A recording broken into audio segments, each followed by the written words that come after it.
જ્યાં અત્યારે ઊભું પણ અત્યારે મુશ્કેલી ભર્યું બન્યું છે અને ત્યાં અત્યારે અર્બન ગુજરાતની ટીમ પહોંચી છે અને આપને રિયાલિટી બતાવી રહી છે. આ જે જગ્યા ઉપર અમે ઊભા છીએ તે ખેડા જિલ્લાનું માતર તાલુકાનું વાલોત્રી ગામ છે કે ત્યાં જે જગતનો તાત એટલે કે ખેડૂતો કણ વાવી મણ ઉગાડે તે ખેડૂતની અત્યારે સ્થિતિ અત્યારે કંઈક અલગ જ પ્રકારની જોવા મળી રહી છે.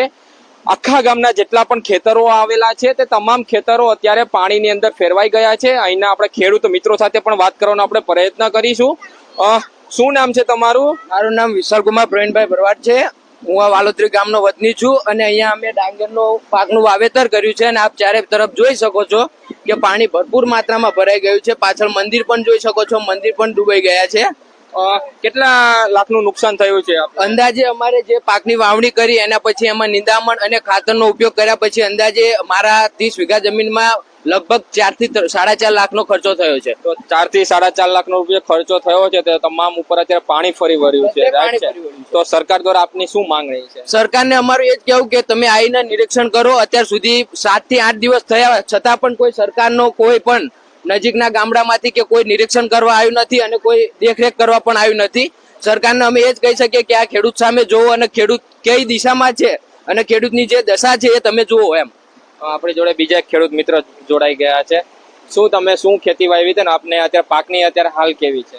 ડાંગર હતી, બિલકુલ નિષ્ફળ થઈ ગઈ છે. હવે આમાંથી કંઈ પણ વળતર વળે એમ નથી.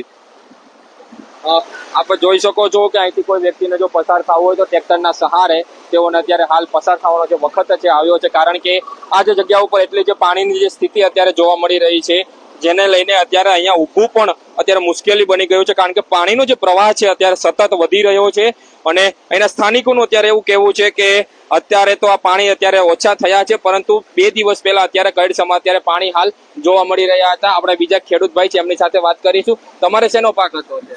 ડાંગરનો. તો અત્યારે કેવી સ્થિતિ અત્યારે? અત્યારે તો કશું રહ્યું જ નથી. ડાંગર હાવ જતી જ રહી છે બધી. બરોબર છે. તો સરકાર પાસે શું માંગણી કરો છો? સરકાર પાસે તો હવે આ નિરીક્ષણ કરી જોવે, બીજું તો શું. એમ ખરેખર જે ખેડૂતની અત્યારે જે દશા છે તે બહુ ગંભીર જોવા મળી રહી છે. કારણ કે આ વિસ્તારની અંદર સૌથી વધુ કહેવાય છે કે ડાંગરનો પાક વાવવામાં આવે છે. ડાંગરના પાકને અત્યારે તમામ પાકને અત્યારે પાણી ફરી વળ્યું છે. અને અમારા કેમેરામેન મયુર સોલંકીને કહીશ કે આ ઝાડ નીચે એક મંદિર આવેલું છે નાનું, તે પણ અત્યારે પાણીની અંદર ડૂબી ગયું છે. માત્ર તેમનું જે શિખર હોય છે તે શિખર જ અત્યારે હાલ જોવા મળી રહ્યું છે. ખરેખર જે ખેડૂતોની જે અત્યારે વ્યથા છે, જે દયા, ખરેખર અમને પણ અત્યારે દયા આવે છે અમે ઊભા છીએ ત્યારે. કારણ કે આપ જ્યાં તમે લાગે છે કે આ દરિયો, પરંતુ આ દરિયો નથી. આ અલગ અલગ ખેડૂત મિત્રોના ખેતરો છે. તેની અંદર તેને તડકો, ચોમાસું, શિયાળો બધાય ઋતુની અંદર જે પાક વાવ્યો છે અને પાકની અંદર અત્યારે પાણી ફરી વળ્યું છે. આપ અમારા કેમેરામેન મયુર સોલંકીને કહીશ કે આ દ્રશ્યો બતાવે.